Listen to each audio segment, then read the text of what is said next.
Alright, welcome back. So, as you can see, if you look at the last list and this list, you'll see that there are a few creatures that aren't where they originally were.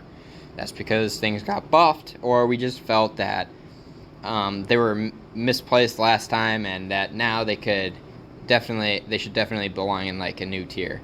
So, we're going to first start off with the creatures that moved to High Tyrant. First off, Arctovasilas, we weren't confident in last time because no one had it at the time. But now we're pretty confident that this thing is like High Tyrant. Although, as the meta goes on, I don't know, it might actually just fall out. It's probably one of the weaker ones in here. There's 5, and I would say it's like the bottom 2, honestly. If you can get this thing set up and going, it's unstoppable, but that's if you can get it set up. It's got the classic on escape heal that speeds you up. It's got the ferocity and devastation, which is deadly. It's got a lot of things going for it. Next up is potentially another contender for the best creature in the game, Hydra Boa. Very powerful creature. You have the counter, you have the Fabled Fangs, you have the impact, instant nullifying strike. You had good resistances, which all got buffed. So it didn't get any vulnerability resistance, which is pretty big, especially against like Ankylomoloch, but the 50% rend resistance, it got distraction immunity now, it's got more bleed resist, it's got a lot of things going for it now. And with other creatures like Spinoconstrictor kind of like falling out, Hydra Boa is definitely liking that spot as like a trapper and a powerful lead too. Also, the attack buff, that was crazy, because now you can potentially like just 1-2 something without even touching Fabled Fangs. And then if you are able to do that, the lead matchup is the most important matchup. If you get a bad matchup, especially against Hydra Boa, you can easily lose unless like you have something to swap into. Hydra Boa denies that switch into with Constricting Rampage, and if you could especially get like something out of there with instant null strike and precise impact together, you basically saved your Fabled Fangs, and now it's a 2v1 in the end. And then finally, the last creature to get buffed and moved to High Tyrant was Refrenantem. So Ref got a lot of love, definitely. It probably made the biggest jump out of all the creatures, Mid Elite to High Tyrant. Again, with Arctovasilas as like the bottom of High Tyrant, it's got good HP. 4,800 base is crazy high, especially for this creature with all this distraction and the cunning counter, or the distracting counter. You also have swap and distraction to, again, get that free counter off. You now have 75% rend resistance, distraction immunity. You did lose some vulnerability resistance, which is, again, something that nothing really wants to lose, or creatures want vulnerability resistance for sure. And then it's got the 75% stun resist, which is nice. And then the biggest buff of them all was Super Distraction got a buff. Now it's an impact, and it's turn 1. So you could just click Super Distraction, distract them, your opponent to 100%, and then start to bleed them.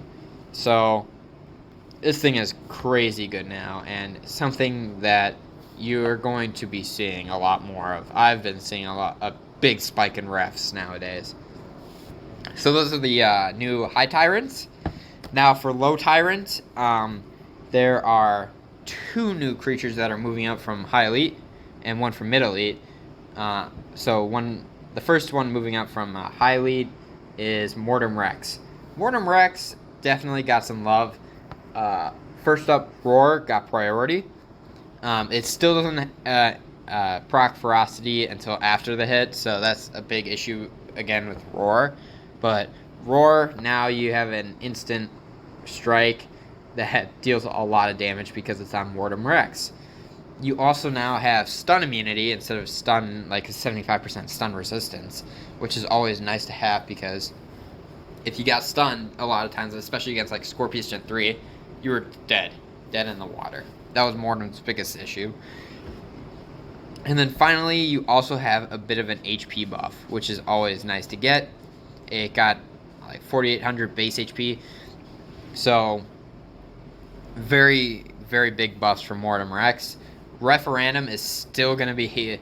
Refrenantem's buff is not going to help Mortem Rex at all, but Mortem Rex is definitely a contender now. It's definitely like able to fight. And then next up is, you thought Mortem Rex had a lot of output. Well, here comes Andrewtops to also deal a lot of output. Andrewtops is crazy now. First up, it got some resistance buffs. It got like distraction immunity, and whatnot. It also got an attack buff of 50, which isn't that big, but for something like this, it does actually kind of make a difference.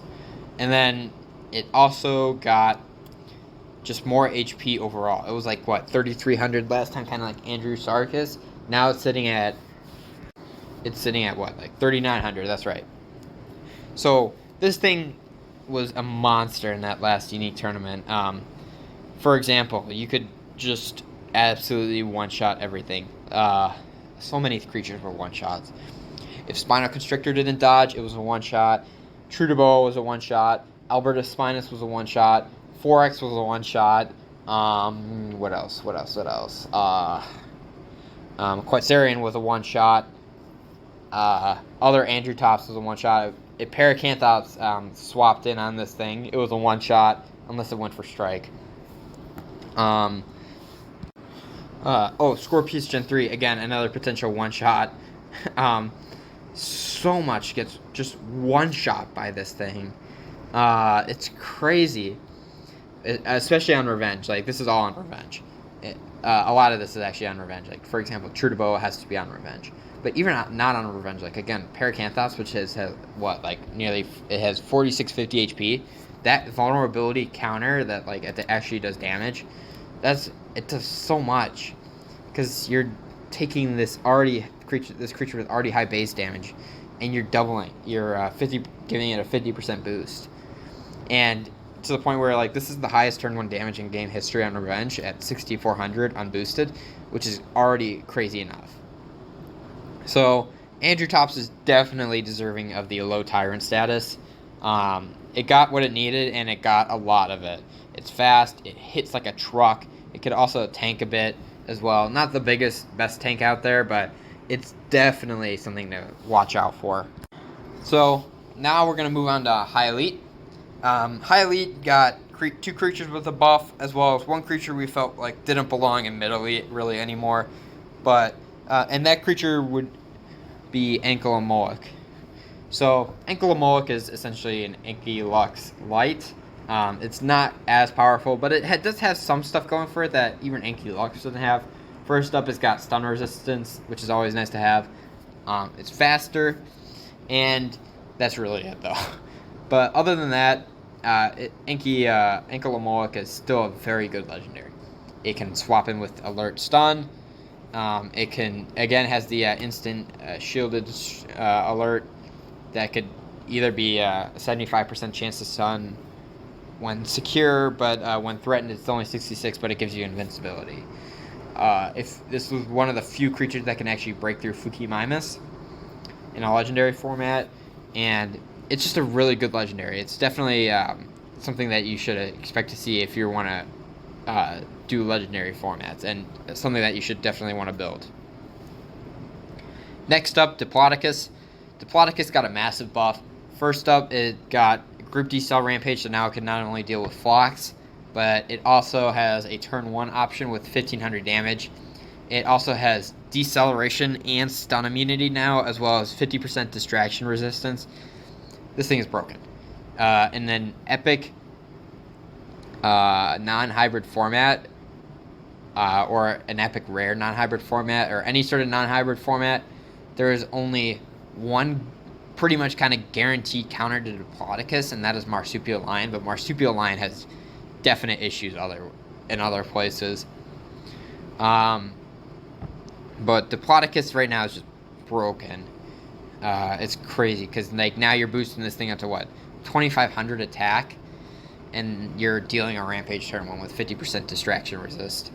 So a lot of Flocks took a hit, but Diplodocus is still Diplodocus. It could easily be worn down. It can be pinned. It could be It can't be stunned though, and that's the biggest buff of them all. But Diplodocus, yeah, an epic that you really need to look out for. And then finally, Haast got a distraction resistance buff.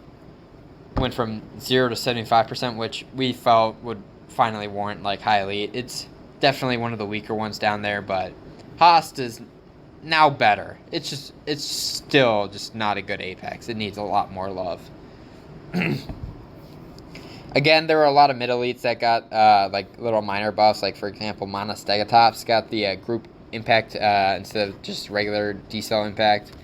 So we felt that wasn't enough to warrant any changes. However, low elite got a new creature moving up, and that was Erlikogamma. Erlikogamma, last time I said, should probably move up to low elite to be with Velociraptor, and other people felt the same, so here it is. Erlikogamma is now low elite. Next up, we got 2 new high alpha creatures. First up, Scorpios Rex Gen2. I know IDGT likes this one a lot. I do too. I'm actually trying to build it as well. Very good epic. It's got a good synergetic kit. You got a swap in and a swap out. You got the distracting quills is a very good quill move. Cooldown to 2, it stuns, distracts for 2 turns, so you could stun, cunning strike, deal no damage, and then distracting impact, or you could even swap out. It has options. It has probably, out of all the 3 Scorpios Rexes, it's probably got like the best options. It's definitely the weakest overall, but it's got the best options out of all of them when it comes to deciding what to do turn 1 or turn 2. And then next up you have Titanoboa Gen2. Titanoboa Gen2 we felt was way too low. However, now it moved up to high alpha. It's lower down in high alpha for sure, but it's definitely like a rare to fear. You have good immunities, you have a good decent kit, and then you also have Unescaped Dust Cloud. I actually use this to on my final team in the 4 commons 4 rare tournament to take first place. Titanoboa Gen2 was a very good creature to if you can get it into the right spot, it punishes so hard. Like in the 1 KO tournament, Titanoboa Gen2 was the best creature in the format. So when you get it into that spot, it just dominates. So those are all the creatures that were moving up. Now there are a few creatures also moving down. First up, Skoonasaurus is moving down from high Tyrant to low Tyrant. Skoonasaurus we felt... oh wait, my bad. I forgot. There were 2 new creatures also moving up that were lower down. First up, Ovilophosaurus. My bad. That's on me. So Ovilophosaurus. Sorry, there's so many Ovilophs. Ovilophosaurus is moving up from all the way up to high alpha. Ovilophosaurus definitely got a lot of love this last patch. It got stun resistance. It got deceleration immunity. It got more HP, and it got more speed. So now we feel like it's definitely sitting in like that right speed tier. Oh wait, no, my bad. I forgot. It didn't get more HP. That was on me. But Ovilophosaurus still a creature to be reckoned with now. It's got good output. It's got better speed. It now can't get like absolutely destroyed by something like Woolly Rhino. And it's or also like other D-cell like tanks like Diplodocus, for example. It can't just absolutely get destroyed. It still does have its issues, but it's not a bad epic at all. It's it's on the lower end probably of high alpha, but we felt that high alpha was good for it. In my opinion, that's for me. And then finally, Haast Eagle. Haast Eagle Gen 1 got a buff. This was a good buff. It got a very defensive kit now. It can now go Fearless Flap, and then it got Distracting Impact. So it can go Fearless Flap, Distracting Impact, and then Distraction, so you can deal... so you can basically take only 1/6 of damage throughout 3 turns. Actually, no, it got Cunning Strike, my bad. But still, the same thing applies. Like they're 1/6 of their turn 1. It's essentially like a Pucandactylus kind of kit, except more offensive. However, it still is definitely nowhere near as good as Pucandactylus, that's for sure. It's faster, but that's really it. It's got very low HP, very low attack, and it's only got pin resistance, immunity, and that's it. But however, we feel that like Survivor is the right tier for it. And now back to the creatures that have moved down. My bad. So we're gonna again start off with the first big elephant in the room, or big sauropod, I should say, Skoonasaurus. Very, very powerful, unique, but with Ankylomoloch existing, not as powerful anymore. Arctovasilas doesn't make its life easier. The ref buff even isn't helping. Mortem Rex isn't helping. So we felt that a low Tyrant was better suited for it. It's still a very good unique, very powerful. Definitely a force to be reckoned with. And then that's the only high Tyrant moving down. That's the only creature moving down to low Tyrant. Now we have four creatures moving down to high elite. So first up, Monolorhino. Rhino got power crept out of the meta. It's still a good unique on its own. Like nothing's changed with it. It's just Paracanthops isn't helping it. All these new unescapes aren't helping it. All these new like flocks, everything that is just being introduced, all these big new shiny things, keep just pushing Monolorhino down further and further. Like there's nothing that it can really do to these new shiny things that like other creatures already can't do just as fine or just as well against. So we felt that it's finally time for the last of the original 2.0 creatures to drop out of Tyrant. So after Monolorhino, we have Phorurex. Phorurex, I don't know. I feel like maybe Phorurex could actually be even low Tyrant still. It's still a very good unique. Instant cunning rampage or cautious cunning rampage.